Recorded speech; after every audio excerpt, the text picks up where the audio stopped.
Tome sus bosquejos, hermanos, y vamos a reiniciar nuestra escuela dominical. Como lo hemos estado haciendo ya, este es el tercer domingo que estamos tratando con esta serie de clases que hemos titulado La Iglesia, una institución incomprendida. Y el propósito de este estudio, le dijimos, es renovar un amor y una pasión por la iglesia, porque si hay una institución que está perdiendo, por así decirle, su vigor y su intensidad en cuanto al amor que los creyentes deben de tener a la iglesia, es en este tiempo, hermanos.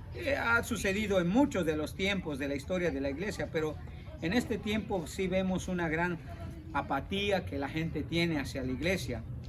Y quiero decirle, en el Nuevo Testamento al menos nosotros encontramos que la iglesia es la única institución y la institución más sagrada que Dios estableció, hermanos, precisamente para poder abrazar y para poder mantener la palabra del Señor en este mundo. O sea, ninguna otra institución va a predicar la palabra, hermano.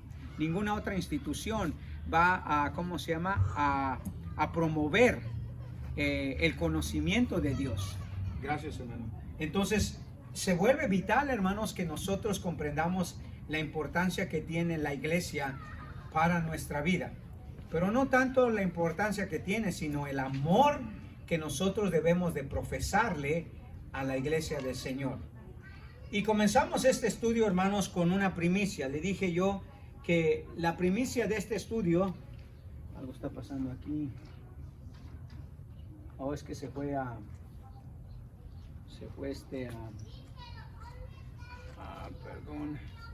se fue esta Somara y ya no tengo conexión para bueno, ni modos. A ver si puedo. Ok. Entonces dijimos, la primicia de este estudio, hermanos, es que nadie puede decir, hermanos, que ama a Jesús y no amar a la iglesia que él amó profundamente. Profesar una fe por Jesús y no tener un amor por la iglesia es como una contradicción, hermanos. ¿Me entiende? Es como una contradicción.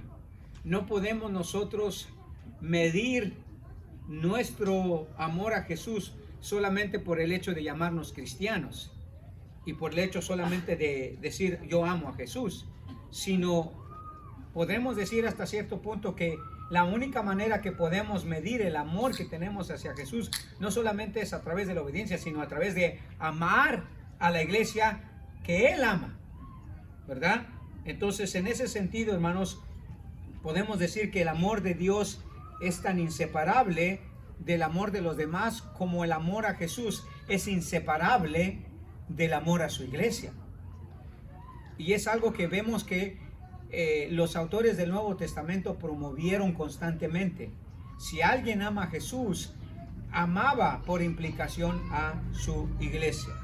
Ahora, si usted ve, hermanos, en el Nuevo Testamento hay algo que podemos encontrar que podemos decir que es el sentir de Jesús sobre su amada iglesia.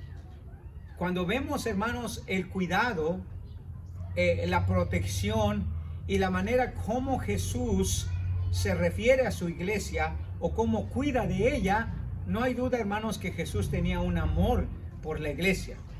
Y ya dijimos en términos universales o en términos individualmente hablando, cada uno de nosotros compone la iglesia, ¿verdad? O sea, nosotros somos la iglesia, pero a nivel local siempre debe de verse como una congregación.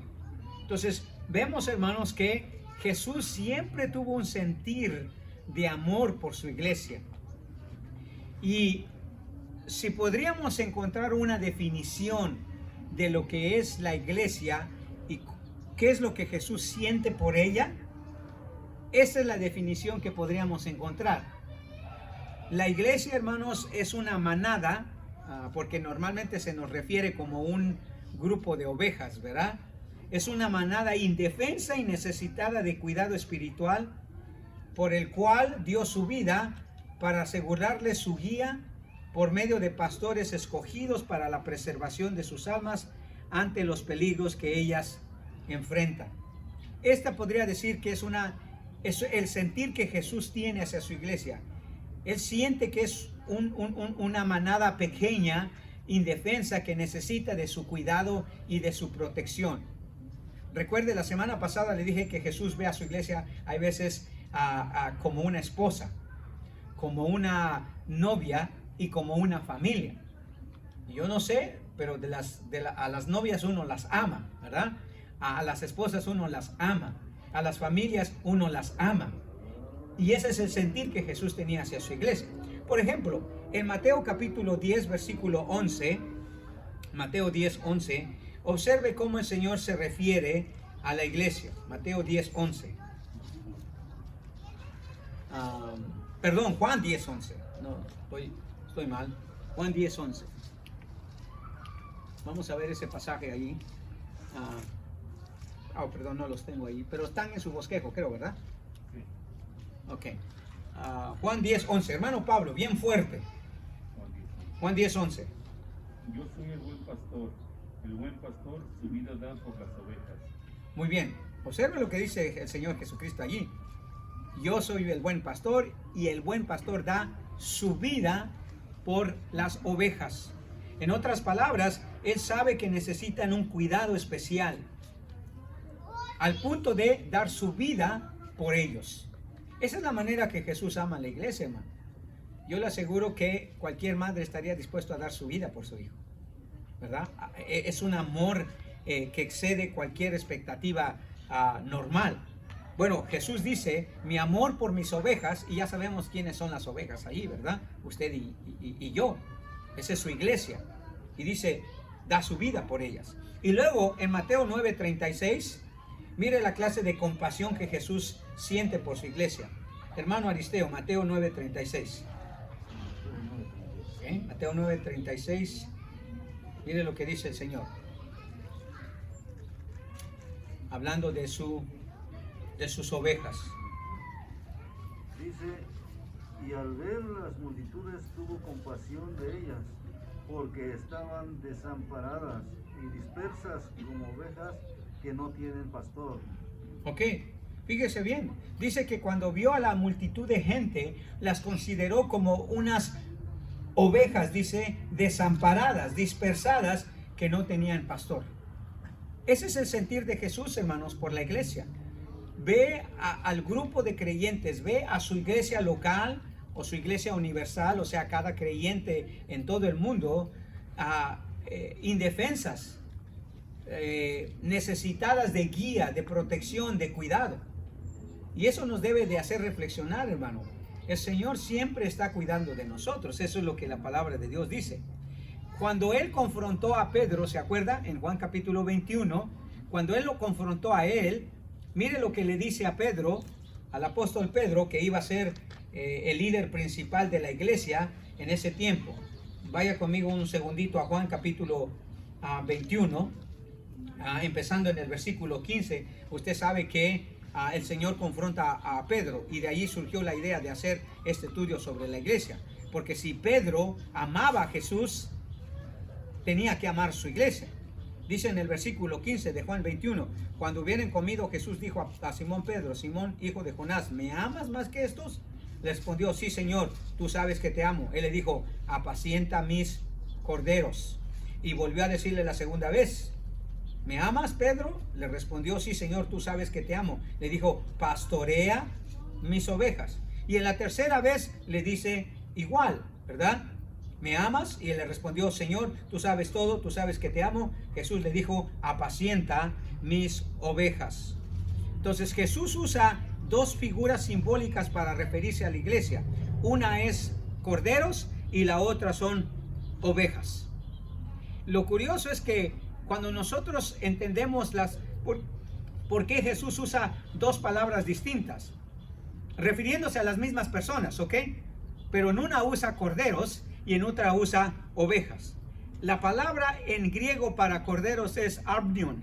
Armnion es como un corderito, una ovejita chiquitita. Una ovejita. Yo no sé si usted ha tenido ovejas, pero yo fui pastor literalmente de ovejas, hermano. Yo pastoreaba ovejas. Maté algunas, la verdad, se lo confieso. Ojalá que no pase eso aquí, ¿ok? Pero yo me acuerdo que una vez había una cordera, le decíamos la blanca. A esa no le quería dar leche a la corderita.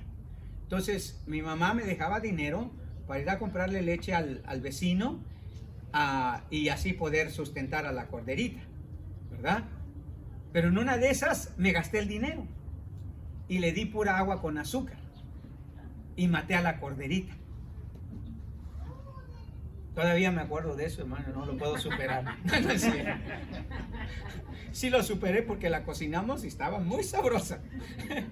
Pero corderos es armnion, que es una corderita chiquita, una corderita que está casi en vías apenas de desarrollo. La palabra oveja es la palabra probaton en el griego, que se refiere a una oveja ya mayor.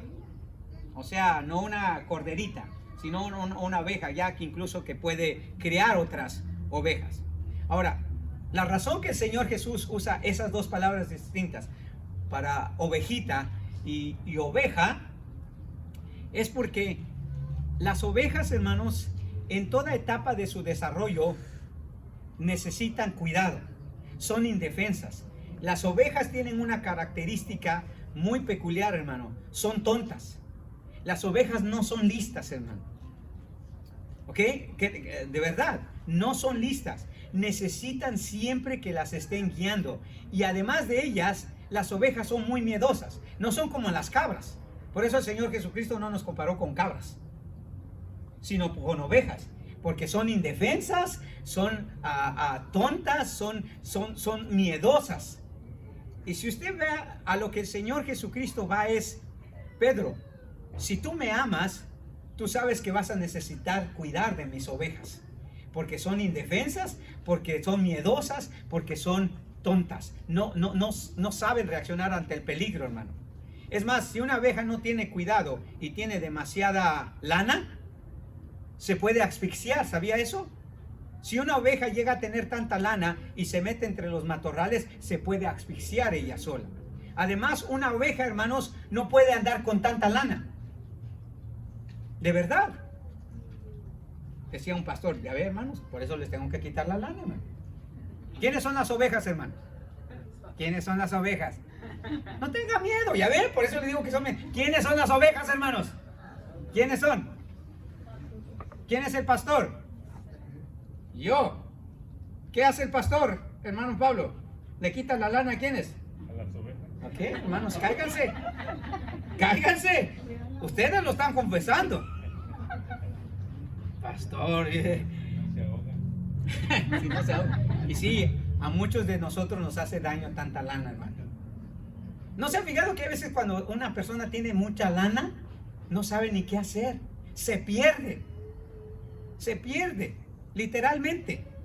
Pero bueno, entonces, las dos ideas, hermanos, tanto Arminian como Probatón, tienen la idea de animales que necesitan cuidado, alimentación y protección, porque ellas solas no pueden subsistir.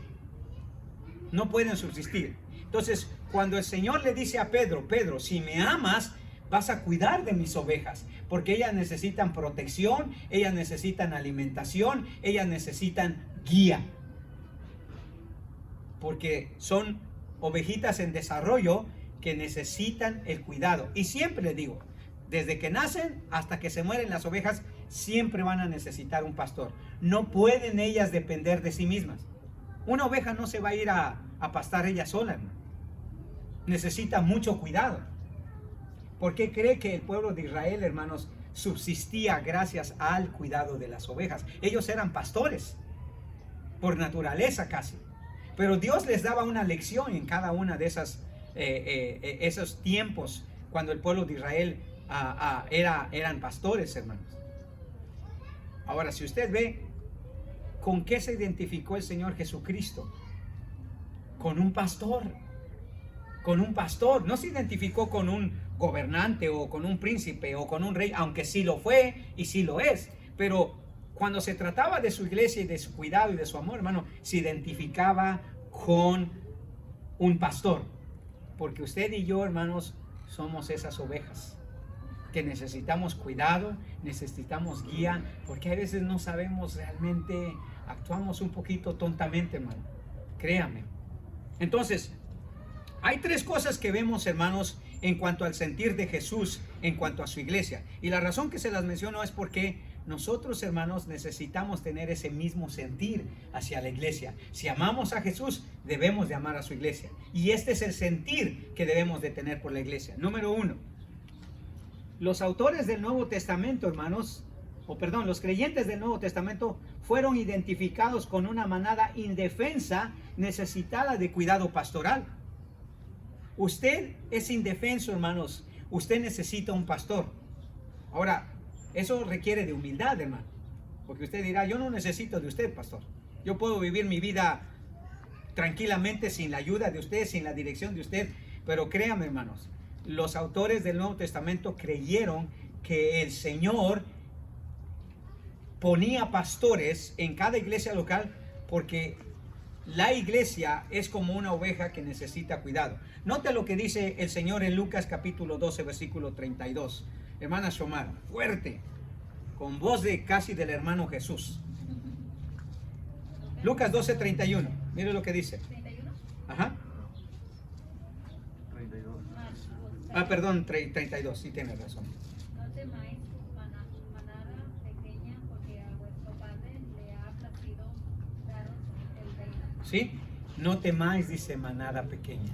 Las ovejas por naturaleza, hermanos, son miedosas. Ellas no enfrentan a los lobos. Por eso el Señor Jesucristo dijo, cuídate de aquellos lobos rapaces que vienen vestidos con vestido de oveja, pero por dentro son lobos rapaces, dice, ¿verdad? Porque las ovejas necesitan un cuidado especial. Entonces, usted y yo somos como esa manada indefensa, hermanos. Y aunque usted no lo crea, hermanos, usted es indefenso. Si alguien no le enseña lo que es la palabra de Dios, hermano, usted está indefenso ante un enemigo, ante el mundo, hermanos, y ante la ignorancia, hermanos, que pueden dar promover cualquier tipo de personas. Necesitamos, hermanos, al pastor. Y no estoy hablando solamente en mi persona, estoy hablando de a Jesús. Y el Señor es el que dice, no temáis manada pequeña, porque son indefensos. Segundo, la iglesia, hermanos, es identificada como un rebaño necesitado de un pastor que las proteja y dirija constantemente.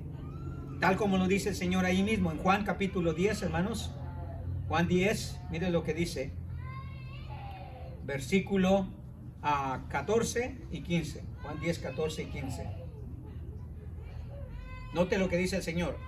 Yo soy el buen pastor y conozco mis ovejas y las mías me conocen. Así como el Padre me conoce y yo conozco al Padre y pongo mi vida por las ovejas. Sí, la iglesia, hermanos, es un rebaño necesitado de protección. Uno piensa que se puede proteger a sí mismo. Espiritualmente hablando, no es esa la razón, hermanos.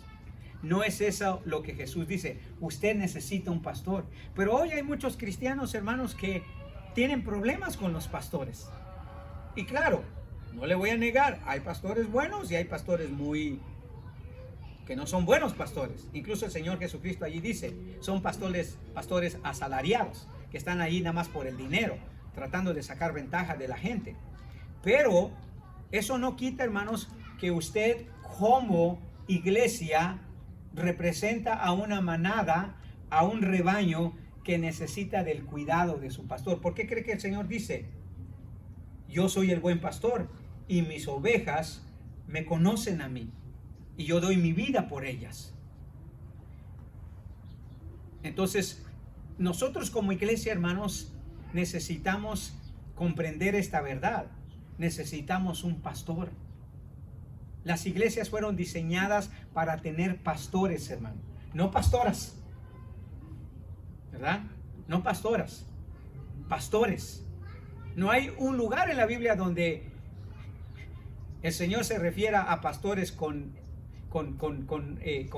el género femenino, porque ya ahora muchas de esas, ¿verdad? Que son la pastora tal, la pastora tal. Dicho sea de paso, no le llame pastora a mi esposa, ¿no? Ella no es pastora, ¿ok? Ella no es pastora. el pastor soy yo. Ah, este se cree mucho, pastor, y se cree tanto. No, hermano, es que eso es lo que dice la Biblia. Que ya ahora muchas, pastor, y eso es algo que Dios no aprueba, hermanos. No aprueba. Tercero, la iglesia necesita de las constantes dirección espiritual de su pastor, hermano. De su pastor amoroso para darles una verdadera vida. En el caso de esto, por eso nosotros lo alimentamos con esto, hermano.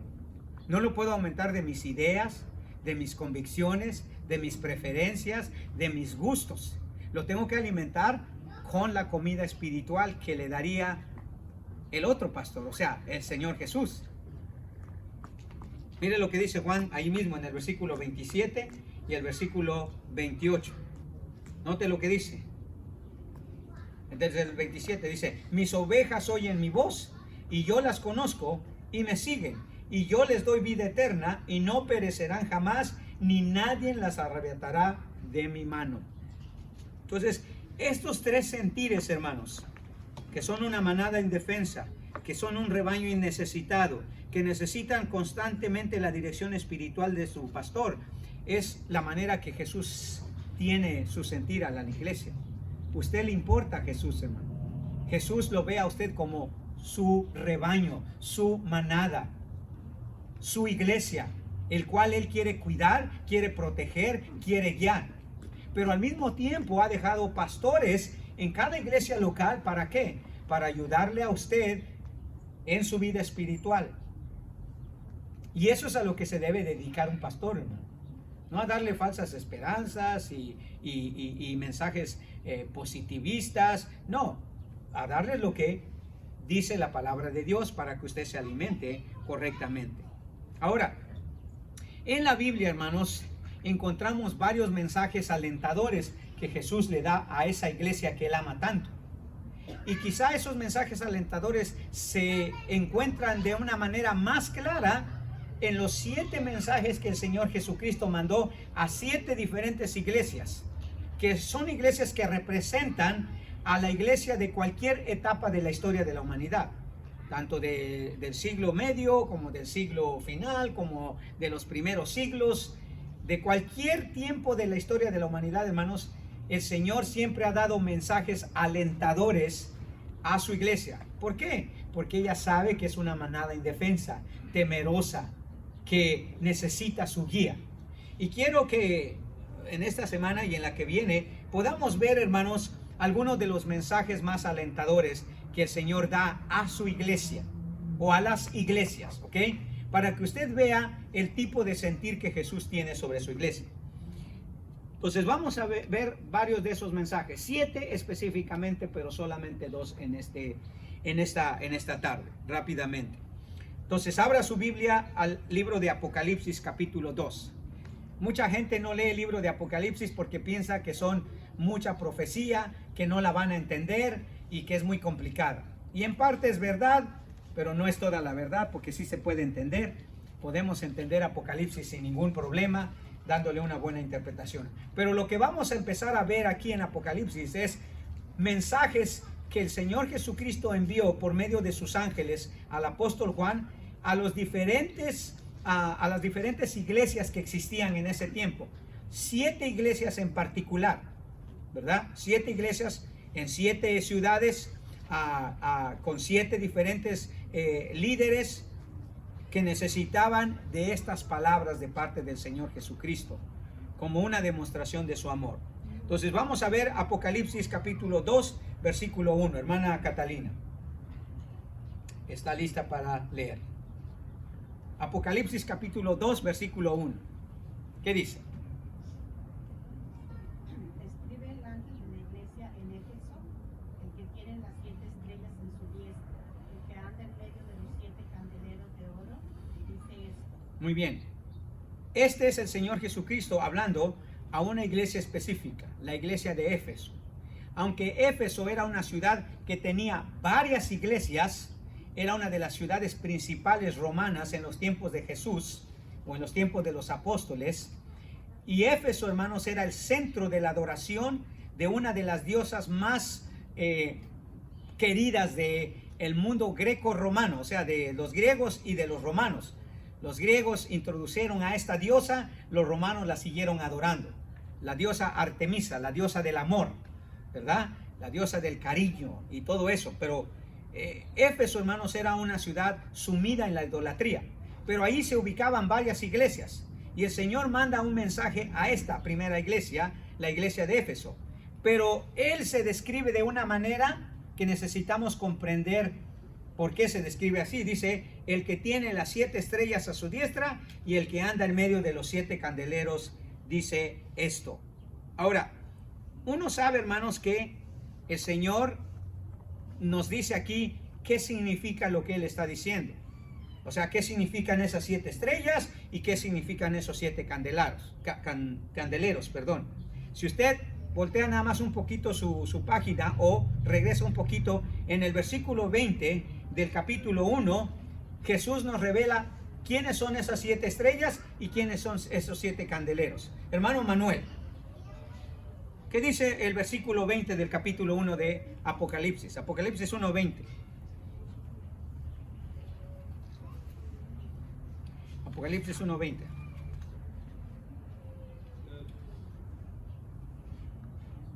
El misterio de las 7 estrellas que has visto a mi diestra, de los 7 candeleros de oro. Las 7 estrellas son los ángeles de las 7 iglesias. Y los 7 candeleros que has visto son las 7 iglesias. Ok, entonces lo que el Señor está diciendo, mira, las 7 estrellas son los ángeles, o sea, son los mensajeros. La palabra ángeles allí es la palabra en griego para angelión. Angelión tenía 2 interpretaciones. Se podía tratar de un mensajero espiritual, o sea, un ángel. Por eso dice, las 7 estrellas son los ángeles, son los 7 ángeles de estas 7 iglesias. Pero también evangelión también se refería al mensajero. O sea, el mensajero en este caso se describe como un ángel. Pero esa palabra también podía referirse a la persona que estaba dando el mensaje en esa iglesia. ¿Ok? Podríamos traducir literalmente que esas 7 estrellas son los 7 mensajeros que cada iglesia tenía. O sea, los líderes espirituales, pues los pastores, los obispos, o lo que tuvieran en ese tiempo, los ancianos. Ellos son los mensajeros. Entonces, las 7 estrellas, dice, son los 7 pastores, los 7 obispos, los 7 ancianos que están gobernando, que están dirigiendo, que están liderando esta iglesia. Y dice ahí que los 7 candeleros son las 7 iglesias, no es ningún misterio. Entonces, cuando regresamos al versículo 1 del capítulo 2, ya podemos hacer una mejor interpretación. Entonces dice, el que tiene lo que, los 7 ¿qué? Los 7 mensajeros en su diestra, ¿verdad? Y el que dice, el que anda en medio de las ¿qué? De las 7 iglesias. O sea, que en otras palabras, hermanos, la palabra que Jesús asegura aquí a su iglesia es que su poder y su presencia están ahí para guardar del error a su iglesia. Jesús, hermanos, nos asegura que Él, hermanos, con su poder y con su presencia, ayuda a que la iglesia sea guardada del error doctrinal especialmente que había en ese tiempo y del error doctrinal que hay en este tiempo. Porque dice que Él tiene las 7 estrellas a su diestra. Acuérdese, la diestra, o literalmente la derecha, es siempre sinónimo de poder. Es allí donde tenemos la fuerza, es allí donde tenemos el poder. Pero aquí en este caso la diestra significa la autoridad. Porque acuérdese que la Biblia dice que cuando Jesús resucitó de entre los muertos, fue subido arriba al cielo, dice, y ahora está sentado ¿qué? A la diestra de la majestad de Dios. Ahora, los testigos de Jehová dicen que eso significa que Jesús es menos que Dios. Por eso no puede ser Dios. Porque dice, Él está nada más a la diestra. Él no está sentado en el trono. Pero hermanos, ahí la diestra significa autoridad. No significa que Jesús es menos que Dios. Simplemente significa que tiene la misma autoridad que Dios. La diestra siempre es sinónimo de autoridad. Es ahí donde descansa la mayor fuerza que nosotros tenemos, en la diestra. Entonces, cuando Jesús dice que Él tiene las 7 estrellas a su diestra, quiere decir que yo tengo el poder, yo tengo la autoridad sobre estos mensajeros. Nosotros como pastores, hermanos, no tenemos ninguna autoridad sobre la iglesia más que la autoridad que Jesús nos da a nosotros. En otras palabras, nosotros no somos la autoridad. Yo no soy la autoridad de la iglesia, hermano. No promovemos una autoridad por jerarquía, como lo hace la Iglesia Católica, que el Papa es la autoridad de la iglesia. Aquí no hay tal cosa, hermanos. Yo no soy la autoridad, los miembros del concilio no son la autoridad, los maestros no son la autoridad. La autoridad es Cristo. Nosotros tenemos autoridad solamente por la autoridad de Cristo. Entonces, cuando Él dice que dice, anda en medio de los 7 candeleros, eso habla de su presencia. O sea, Él está allí, en medio de estas iglesias, su presencia. Ahora, recuerde, Jesús aseguró su presencia, hermano, especialmente a su iglesia. Dijo, donde estén 2 o 3 reunidos en mi nombre, ¿qué dijo Él? Ahí estoy yo. Y cuando Él se fue al cielo y le dio la gran comisión a los apóstoles, les dijo que, he aquí yo estoy con vosotros todos los días hasta el fin del mundo. Entonces, Jesús, hermanos, nos alienta recordándonos que Él nos ha dejado su poder y su presencia para guardarnos de todo error doctrinal. Entonces, como dije, la diestra significa poder y autoridad. Entonces, Jesús tiene, hermanos, la autoridad y delega su autoridad a aquellos que lideran la iglesia. En Mateo capítulo 16, versículo 19, vaya rápidamente allí, Mateo 16, 19. Recuerda, a Pedro le dijo, y a ti te daré las llaves del reino de los cielos, y todo lo que atares en la tierra será atado en los cielos, y todo lo que desatares en la tierra será desatado en los cielos. O sea, Jesús le dio la autoridad a Pedro, hermanos, de tener las llaves. Y ya recuerde usted lo que dijimos que significan las llaves. Significa el mensaje del evangelio. Es el mensaje del evangelio el que abre o cierra, hermanos, las puertas del cielo. El que abre o cierra las puertas del cielo.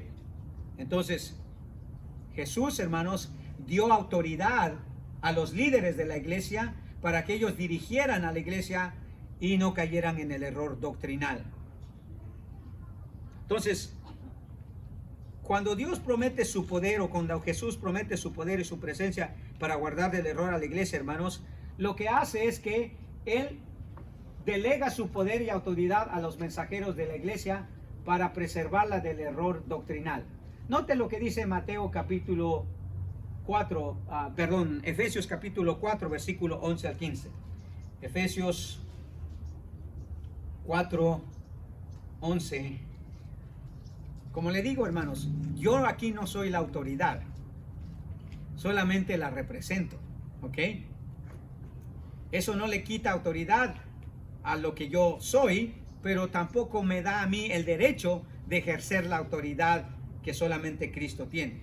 Y mire lo que dice Efesios capítulo 4, versículo 11 al 15. Mire para qué Él establece esto.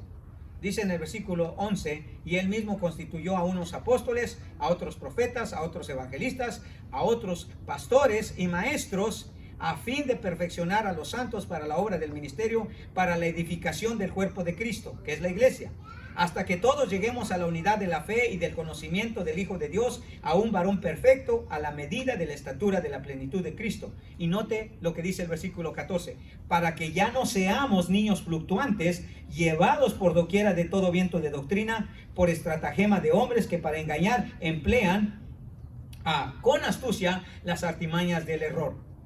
Fíjese bien, dice que Jesús ha establecido profetas, pastores y maestros y evangelistas, dice, para que ellos ayuden a las personas a no caer en el error doctrinal, para que no seamos llevados, dice, por todo viento de doctrina. Y el Señor quería guardar a su pueblo, hermanos, de una doctrina falsa, porque una doctrina falsa, hermanos, hace un estilo de vida corrupto. Cuando la gente no basa su fe en una doctrina sana, en una enseñanza sana, cualquier doctrina le llama la atención. Usted siempre debe de asegurarse que la enseñanza que le dan acerca de Dios, hermanos, está aquí. Por eso nosotros le ponemos las citas bíblicas, para que usted lo lea y lo apunte y se vaya a su casa y diga, a ver, ese pastorcillo dijo que yo soy una oveja. A ver, ¿dónde está eso? Ese pastorcillo dijo que él ha sido puesto por Dios. ¿Con qué propósito? Ahí dice Efesios. Él mismo constituyó, dice, a unos pastores, a otros maestros, a otros evangelistas. ¿Para qué? A fin de perfeccionar a los santos, dice, para la obra del ministerio. Para que ya no seamos niños fluctuantes, llevados por todo viento de doctrina, dice. En otras palabras, mi responsabilidad con usted es enseñarle lo que dice la palabra de Dios, para que usted no caiga en el error doctrinal, para que no vengan los mormones, no vengan los testigos de Jehová, no vengan los musulmanes, no vengan los católicos, quien quiera que venga. Usted le puede decir, a ver, dime dónde dice en las escrituras, dónde dice eso, o mira dónde dice esto. O sea, que usted le pueda con las escrituras decir lo que es la verdad. Segundo, el amor de Jesús por la iglesia, hermanos, tiene un especial cuidado para que no sea infectada por las malas doctrinas que desvían su atención a su palabra. Incluso dentro de la misma iglesia, hermanos, ¿ok? Incluso de la misma iglesia. Mira lo que dice el apóstol Pablo, hermanos, hablando de personas que si introducen malas doctrinas en la iglesia. En Romanos capítulo 16, versículos 17 y 18.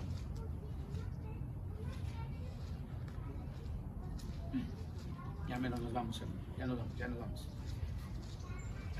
Miren lo que dice Romanos 16, 17 y 18. Mas os ruego, hermanos, que os fijéis en los que causan divisiones y tropiezos en contra de ¿qué? De la doctrina que vosotros habéis aprendido, y que os apartéis de ellos, porque tales personas no sirven a nuestro Señor Jesucristo, sino a sus propios vientres, y con suaves palabras y lisonjas engañan los corazones de los ingenuos. Dice, hay que tener cuidado con los que enseñan otra doctrina. Hay que tener cuidado con esos disque hermanos. Y por eso nosotros tenemos cuidado de permitir quién enseña y quién no enseña aquí, hermano.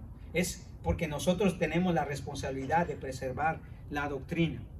Entonces, en ese cuidado, hermanos, y en esa presencia que Jesús nos da el poder y la autoridad de preservar la doctrina a nosotros como líderes, pero a la iglesia en general. Usted no debe de permitir, si algo no está correcto, por eso le digo yo, no le llame a mi esposa pastora, porque eso es una doctrina que no está en la Biblia, está en contra de la Biblia.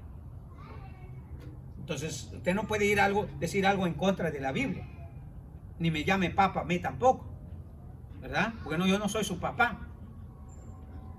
Puedo serlo si quiere, pero no soy, ¿verdad? Entonces, no diga cosas que no están en la palabra de Dios. Una segunda cosa que el Señor hace aquí es que el amor de Jesús por su iglesia mantiene su presencia constante para que su iglesia se mantenga en el propósito soberano que Él tiene para ella. Entonces, por un lado, hermanos, nos delega su poder y autoridad a los mensajeros de la iglesia para preservar del error doctrinal. Y por el otro lado, su amor, hermanos, por su iglesia mantiene su presencia constante para que su iglesia se mantenga en el propósito soberano que Él tiene para ella. Y cuando vemos, hermanos, hay 3 propósitos soberanos que el Señor tiene para la iglesia. Y usted siempre debe de mantener esto. Cuando ustedes le preguntan, ¿por qué vas a la iglesia? ¿O para qué vas a la iglesia? Estos son los 3 propósitos por los cuales nosotros existimos. El primero, preservar la conducta santa de los miembros de su iglesia.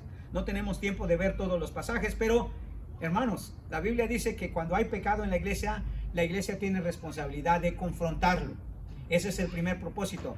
Venir a la iglesia, hermanos, es ayudarnos a corregir nuestras conductas equivocadas, inmorales, ya sea de doctrina, ya sea personales.